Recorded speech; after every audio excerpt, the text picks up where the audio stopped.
Nkwanirizaako mukwano gwange yonna gy'osinzira okuba ng'otuwuliriza nkutegeeza nti ku Yugi Updates TV kw'osinzira okuba ng'owuliriza amayengo gano gwe mukwano gwange ali eyampuliriza. Mukwano gwange wenjogerera nga kaweddemu dda.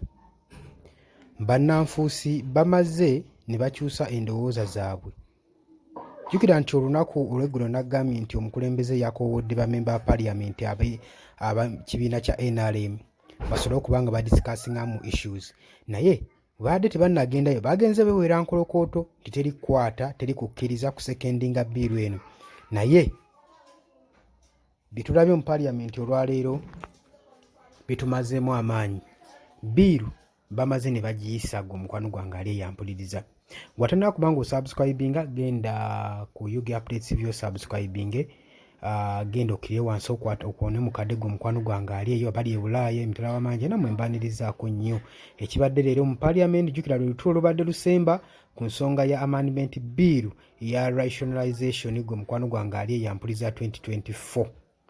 Kaakati Speaker wa Parliament mukyala Anita Amongo ayisiza biiru eno emaze okuba nga eyisibwawo, era oluvannyuma lw'emyaka nga yebagambye egenda kuba nga etandika okuba nga eteekebwa mu nkola. Muno mwamuli registration nga yebatugambye, kitegeeza buli mulimi yenna yenna ow'emmwanyi agenda kubeera nga alina okubeera nga ali registered gwe mukwano gwange ali eyo ampuliriza. Kaakati ng'ofudde ku bbali ebibadde mu Parliament byonna byonna nga bwe tubirabye, omubadde n'ababaka ba Parliament okulwanira ebifo bino nno bitanudda Speaker wa Parliament okuba nga adduka mu kifo kye okwetegula ekibabu nga ababaka bali mu kulwanira bifo, era eŋŋumi ekaaye nyoose mu Parliament, era honorable zaake ye bamututte tetumanyi oba anaasulawo ng'omukwano gwange ali eyampuliriza. Kaakati tujjukira bulungi nnyo emabegakaawo mwalinimu ensonga ezeegatta mu bbiiru y'emmwanyi, omwali Anita Amongo okuwulikika ku muzindaalo mu House ng'agamba nti tetwakkiriza Abaganda okufuna numbers.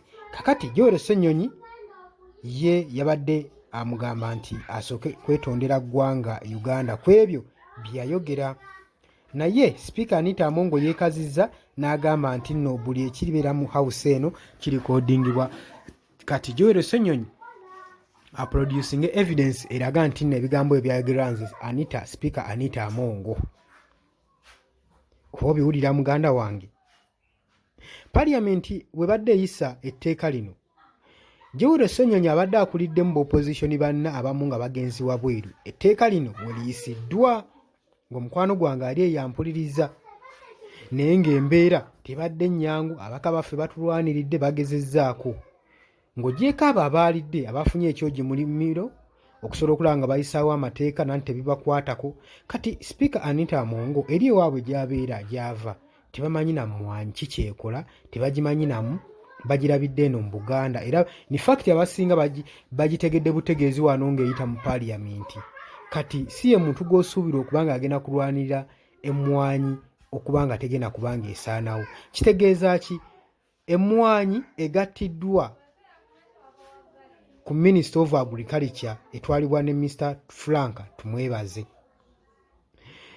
Kitegeeza nti nno Minister of Agriculture and Animal Husbandry yegenda okuba nga etwala emmwanyi mu ggwanga. Katulabe bye tubadde tutya oba balina kye balongoosezaamu mu bino ebigenda okuba nga bitwala emmwanyi bigavaninga emmwanyi gwe mukwano gwange ali eyo. Tugambe ki? Tikitalo nnyo ddala, kubanga ekintu kye tubadde tulwanirira odde kimaze tugendako. Ebintu bwebityo ebijja nga bigenda gwe mukwano gwange ali eyo, naye tetujja kwekwasa babaka abamu abavuddeyo okulwanirira, naddala ab'opposition.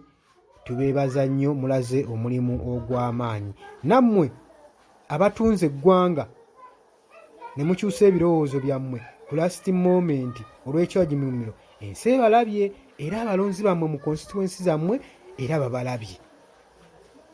Kaakati tubalinze mu kalulu ka 2026 tulabe ekinaakolebwa nga okulamula kwammwe mukulindirire.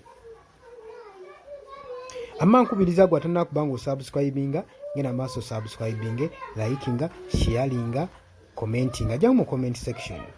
Olowooza mbeera ki esindikiriza abakasa ne speaker okuyisa etteeka lino?